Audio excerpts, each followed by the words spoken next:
আসসালামু আলাইকুম। কি অবস্থা, সব ভালো আছে? তো দেখা যায় এখনকার জেনারেশন দেখা যায় দানশীল ব্যক্তি বাংলাদেশেও কোনো অভাব নাই। তো দেখা যায় যে এরা যারা দান করে তারা দানটা দেখা যায় মানুষ দেখা যায় যদি না করে আল্লাহর কাছে কবুল হয়।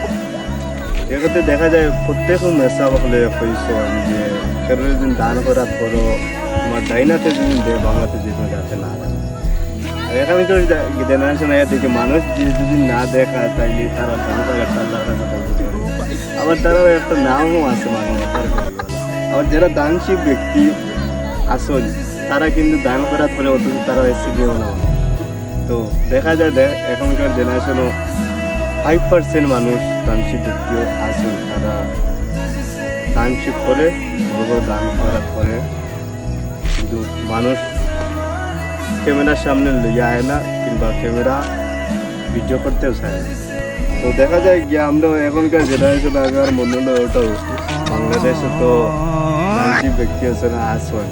তো দেখা যায় দানশীল অরিজিনাল যে দানশীল 5% মনে হয় আমরা দেশও রাখি, আর বাকি 95% মনে হয় দানশীল ব্যক্তি বাইরে দেশে প্রচার করে আইসি। তো এরকম আমার সেন্স থেকে হইলাম এই যে কথাটুকুলা।